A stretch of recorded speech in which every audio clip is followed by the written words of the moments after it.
Sejam bem-vindos ao episódio mais especial do Futilitrão, onde homenagearemos os 110 anos de história do campeão dos campeões, o time que é orgulho dos desportistas do Brasil, o time do povo, o nosso Esporte Clube Corinthians Paulista. Inscreva-se no Futilitrão usando o sininho aí do lado, para não perder nenhum lançamento. Para esse vídeo, convidamos apenas os corintianos. Estou aqui com o Marcos, eu sou o Nelson, e nesse 1º de setembro de 2020, é um momento de muita nostalgia. Queria saber aí do Marcos, quando que ele decidiu ser corintiano, e falar aí qual foi o que te motivou a ser corintiano, qual foi o estalo que deu que você pensou, putz, é o time que eu vou torcer. Fala aí, Nelson. É um prazer estar aqui falando do Corinthians, que é a coisa que eu mais gosto de fazer, né? E, bom, eu comecei, na verdade, eu virei corintiano por uma questão de lavagem cerebral, assim. Eu meio que não tive escolha. Desde o berço, assim, até os meus 6 anos de idade, até eu entender mais ou menos como as coisas estavam acontecendo. Tipo, meu tio e meu avô, que são corintianos também, né? Eles mentiam todo jogo que o Corinthians estava ganhando. Mesmo se o Corinthians estivesse perdendo, todo gol que saía na TV, todo título que ganhava, era tipo, todo dia era dia de Corinthians, assim. E aí, no final, que eu nem lembro direito quando foi que eu virei corintiano, a minha vida sem o Corinthians, né? Mas é isso, foi paixão à primeira vista, assim. Nem tive outra escolha. É, meio igual a todo mundo, né? Mas é aquele negócio que a gente fala, corintiano nasce também, né? A gente acaba, não é uma escolha, né? É um negócio que já vem. E para mim também foi da família, assim, meu avô, meu pai, tudo, família toda corintiana. Dentro de casa nem precisava mentir, era levar no estádio que já acabou gamando aí.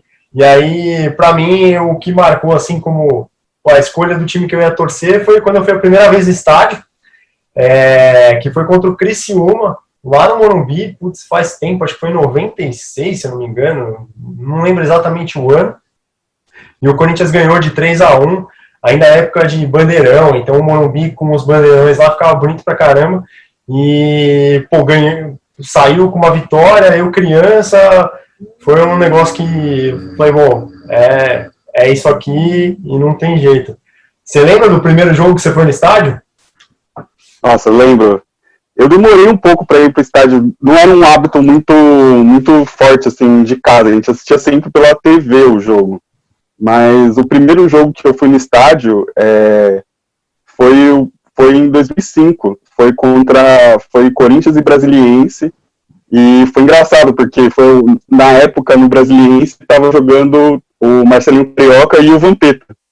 E também do lado do Corinthians estava o Tevez, todo aquele time, o Nilmar, né? Aquele time de Mascherano, Roger, Carlos Alberto. Sim, o time de estrelas, né? Da MSI. E aí foi muito louco, porque foi 3-2, né? E no final do jogo, tipo, o Marcelinho perdeu o jogo, ele desceu assim pro vestiário brasileiro com os jogadores. Aí 5 minutos depois ele voltou correndo com uma camisa do Corinthians do avesso e veio no alambrado ali do Pacaembu vibrar com todo mundo da torcida, jogou a camisa. Foi muito receptivo ele, tá ligado? Tava em casa, o Marcelinho. O Marcelinho que fala, né, que o Corinthians é a segunda pele dele e todo lugar que ele vai, programa de TV, ou até quando ele tentou para vereador, deputado, ele não tira a camisa do Corinthians, né? Acho que o cara sentiu muito, apesar do nome Marcelinho Carioca, ele sentiu muito em casa quando veio pro Corinthians. Para mim é o maior ídolo do clube que eu vi jogar, né? E aí isso assim, uma pena que ele não tenha conseguido, né, conquistar uma Libertadores, né, e levar o time a títulos maiores aí que ele merecia. E aí, lembrando disso, ia perguntar também qual o jogo que, seja no estádio ou em casa, que você assistindo, o jogo que mais te marcou e que você lembra guarda com carinho aí as memórias desse jogo no coração. Tem alguns, né? Eu acho que o principal, o mais marcante, tem que ser algum jogo da Libertadores, né? A gente até estava comentando isso antes aqui do programa, né? E eu vou ficar com Corinthians e Vasco, a volta, que foi o do lance cabal do Diego Souza, né? E o pulo do Cássio, né? E também foi o gol do Paulinho de cabeça no final. Na verdade, foi ali naquele jogo que, depois daquele lance, você olhava e falava, meu, esse time vai ganhar tudo, assim. Não tem como tirar o título do Corinthians. Não tem como. Pra mim, a própria trajetória toda ali da Libertadores, você ir olhando e falando assim, pô, aqui não tem como perder. Esse outro jogo não tem como perder. Pô, vai ganhar esse negócio, né? A trajetória foi muito bem construída, assim, foi bonita também, o time estava jogando bem e foi crescendo ao longo do campeonato, né, porque começou com um empate lá no Equador, se eu não me engano, e que o Ralf acabou fazendo 1-1 numa cabeçada no gol de cabeça do Ralf. Último minuto do jogo, assim, lá, e tudo isso trouxe para o grupo uma energia diferente, né. Esse jogo que você falou do Vasco, cara, é um absurdo, né? Porque o Pacaembu ele ficou em silêncio ali por aqueles 3 segundos que o Diego Souza correu com a bola. Foi tipo um silêncio absoluto. E quando o Cássio defende a bola, acho que a galera gritou mais do que no gol do Paulinho, cara. Tipo, o berro ali da defesa do Cássio foi muito louco. E foi o jogo também que o Tite foi expulso, então ele teve que ir para a arquibancada, comemorou o gol do Paulinho junto com os torcedores. Isso foi muito louco, né? Muito, muito Corinthians, é muito povo. Foi muito Corinthians, foi o mais Corinthians da Libertadores. Assim, muito, jogo muito, com a vitória sofrida. Pra mim, o diferente, assim, o jogo que mais me marcou, por eu estar no estádio e por ser uma coisa inédita pro Corinthians, foi a final da Libertadores mesmo. Então, putz, conseguir ingresso ali para aquele jogo. Eu lembro que tinha ingresso sendo vendido a R$30 mil, cara. E eu consegui comprar no fiel torcedor, tipo, dei uma sorte.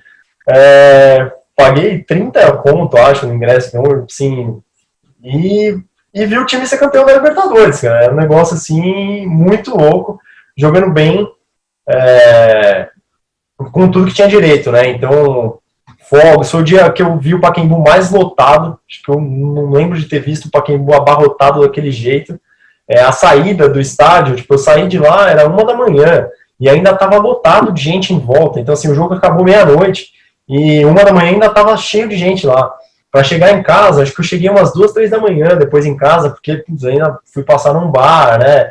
Comemoração. Tava rouco, era uma quarta-feira, eu tinha que trabalhar na quinta ainda. Bizarro. E aí, no dia seguinte, parecia ano novo, né? Não sei se você lembra, da quinta-feira, no dia seguinte, cara, 10 da manhã tinha fogos estourando ainda. É muito louco. A cidade de São Paulo inteira tava com fogo soltando. Os corintianos perderam totalmente o controle, velho. Você andava na rua, todo mundo com a camisa do Corinthians. Mas também não é só de alegrias que a gente vive aí, né? O futebol tem altos e baixos também. E dá para falar também dos momentos ruins, né? O que mais pesou aí para você, que foi mais amargo, assim, né? A derrota mais amarga aí, que você ainda lembra e fica com ódio de ter acontecido? Tem algumas, né?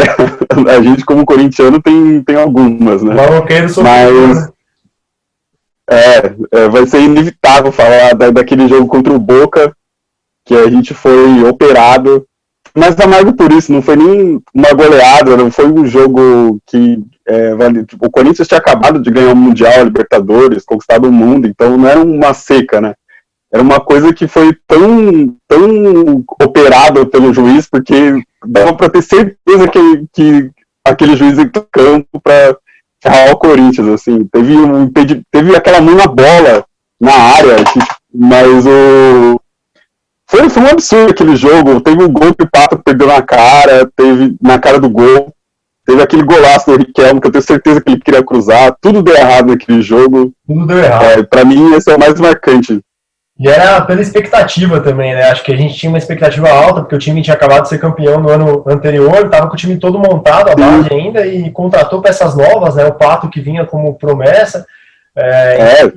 Tinha tudo para estourar de novo, ser campeão da Libertadores de novo, e aí aconteceu isso, foi um baldaço de água fria, e logo depois disso também vários jogadores saíram por ser vendido, e né, faz parte também, mas aí o time deu uma desmontada, deu uma brochada também no clima, né, acho que do grupo, e aí o ano foi horroroso, né, dali pra frente também, tipo, foi meio que na ressaca, assim, parecia um pouco de ressaca do Mundial de 2012, né, os caras ganharam tudo em 12, em 13 foi meio levando nas coxas ali. Só, pra mim, o mais amargo, não tem como não lembrar, é a derrota não, né, o empate com o Grêmio lá no Olímpico, que veio a rebaixar o Corinthians lá em 2007, né. Não tinha expectativa nenhuma para aquele jogo, porque o time era horroroso mesmo, estava muito mal, e não caiu naquele jogo, mas aquele dia foi, sabe, né, a ficha cair de que estava na Série B, putz, para mim foi muito, muito triste, e é algo que eu lembro, assim, ainda hoje, putz, dá desgosto, assim, é bem ruim. É horrível, velho. Mas ainda depender do Internacional naquele jogo, foi... A Série B fez um bem pro Corinthians, acho, né? Porque reestruturou um pouco a casa e a gente voltou com força total e foi o que teve os últimos anos aí de glória máxima aí do clube depois de voltar da Série B, né? Que você acha aí para os próximos 10, 20 anos que o Corinthians vai alcançar? O que precisa mexer? O que precisa arrumar? Cara, eu espero coisas boas. Eu acho que nos últimos 10 anos, se você for pegando em períodos, né, de 10 em 10 anos, foi bem melhor do que os primeiros 10 anos dos anos 2000, né?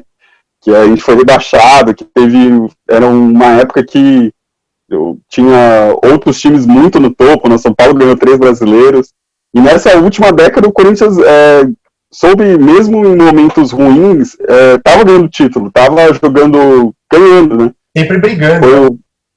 Sim, mesmo com um time, às vezes mais ou menos, aquela coisa do Carri, que até ganhou com um time até meio abaixo, né? Principalmente depois da construção do estádio, né? Porque isso deu uma segurada nas contas, né? O Corinthians, eu concordo assim com essa parte de décadas aí, né? A gente teve a década de 90, que foi onde o Corinthians conseguiu criar um pouco mais de identidade no cenário nacional, né? Que ganhou o Brasileiro em 90, e aí ganhou em 98, 99. Os times que foram montados ali sempre tinham uma sequência boa, iam surgindo os craques mesmo, né?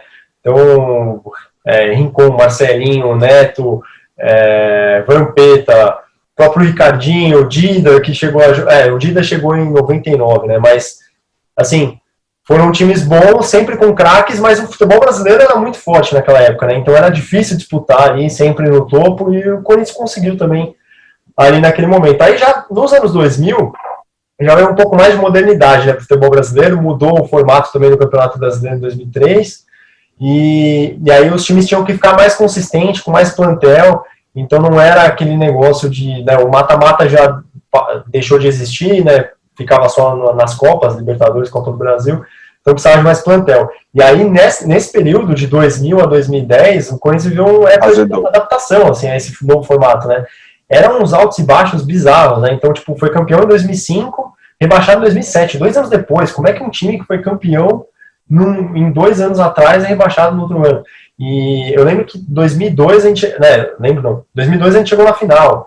Aí 2003, 2004 foram 2 anos horríveis também, sofríveis, que aí fez a MSI, né, ter tapete vermelho para entrar aqui e ajudou, né, investindo em jogadores e tal, porque as contas estavam uma zona, mas era muito alto e baixo por conta dessa bagunça, né, de administração. E quando foi para a Série B, tipo, o time sentiu a necessidade de organizar a casa, né, a diretoria, né, pensou um pouquinho que tinha que organizar a casa, pegou até algumas coisas de fora. Eu lembro do Barcelona chegando aqui em 2008, os dirigentes do Barcelona para dar um mini aula aí para os dirigentes do Corinthians. O Andrés convidou eles. E aí a década de 2009, né, até 2019 foi bizarra de boa pro Corinthians, cara. Bizarra, assim, é o que você falou, mesmo com um time ruim, a gente tava ali em primeiro, segundo, terceiro, né. Em 2017, a gente conseguiu um título ali que o primeiro turno quase que inteiro foi invicto, né. Então, Eu acho que você falou o negócio do Barcelona, dessa mudança de administração. Eu acho que tem muito a ver com isso, né? Eu lembro, tem um dos principais ensinamentos que foi passado foi essa coisa que os dirigentes do Barcelona na época falaram sobre investimento, né? No futebol como um todo, e também falaram assim, o melhor jeito de você gerar renda para o time é você contratando. E foi meio que daí que surgiu o embrião para o investimento mais maluco e bem feito e que revolucionou todo o jeito de contratar, que foi a contratação do Ronaldo, velho. Que mudou completamente o panorama, né?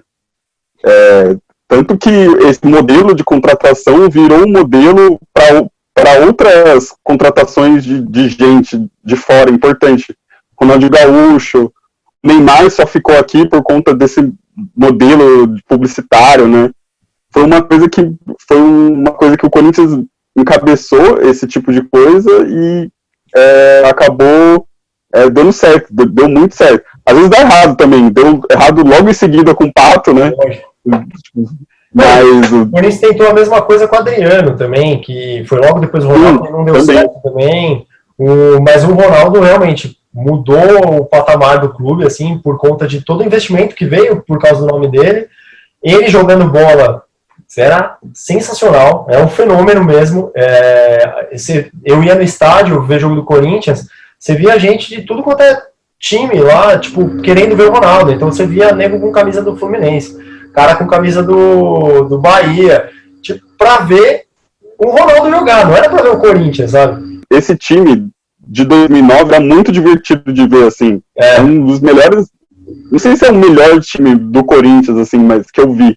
Mas é um dos mais divertidos, assim, com o Dentinho, com o Jorge Henrique fazendo o passinho do Michael Jackson. Além de jogar bem, era irreverente, né? Então, tipo, os caras zoavam os caras dos outros times, era bem da hora. Mas isso tudo fez o Corinthians gerar uma receita maior do que gerava antes, então o clube subiu de patamar em nível de renda, isso ajudou a investir.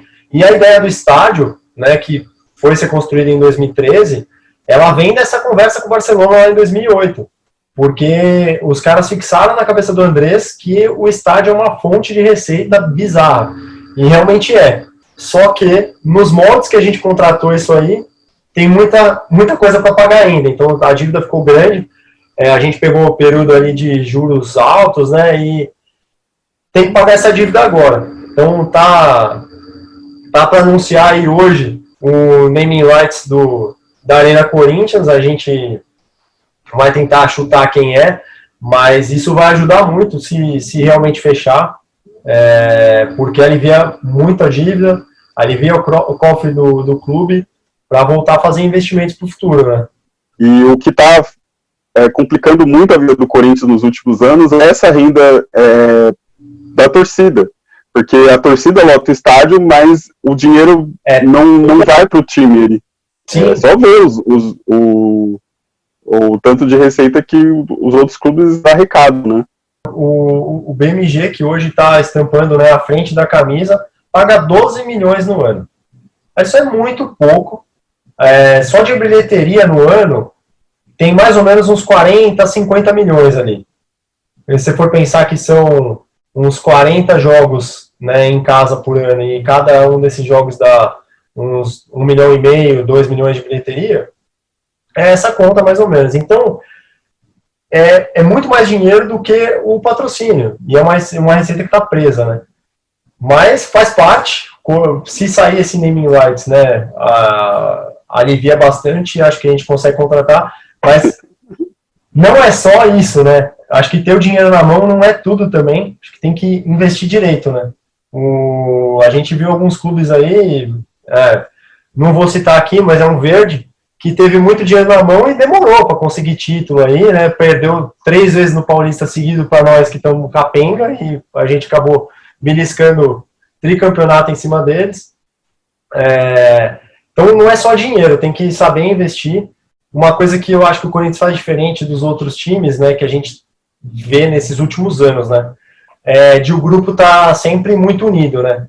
Então a gente você vê que é difícil quando a gente contratar um cara que ele vem um pouco compromissado com o grupo, assim. Quando acontece alguma coisa dessa, o cara sai rápido. Ele joga pouco, é emprestado, e aí a gente fala, pô, por que não usou esse cara? O Corinthians tem um jeito ali de ter um grupo sempre unido, comprometido. Essa contratação do Otero agora, o Cássio ligou para ele para conversar com ele antes do cara vir, porque assim, é o capitão, ele quer ver se o cara tá vindo mesmo para ajudar ou se vai ser só mais um que vai, sabe, passear. Então esse comprometimento do grupo como um todo, acho que muda muito o time, sabe? Ajuda muito dentro de campo. É isso que é muito da hora do Corinthians. Às vezes o cara nem é o melhor jogador de todos. E ele tem espaço lá se ele trabalhar, tá ligado? É isso. Não é por ser corintiano que a gente fala, muitos jogadores que jogaram lá e jogaram em outros clubes falam, pô, a torcida do Corinthians é diferente. E cara, você vai num jogo do Corinthians, quando toma gol a gente começa a gritar mais, parece que você tá torcendo ao contrário, e incentiva pra caramba o jogador lá dentro, os caras sempre gostam disso. Danilo mesmo jogou um tempão no São Paulo, é um ídolo nos dois times, acho que no São Paulo e no Corinthians, e ele fala, no Corinthians foi diferente, e eu acho que não tá fazendo média com ninguém não, é realmente o sentimento dele, o cara já tá aposentado, não tem que fazer mais média com ninguém. Mas é isso, Coringão é o Coringão, 110 anos de história, deixe seu like se você gostou aí,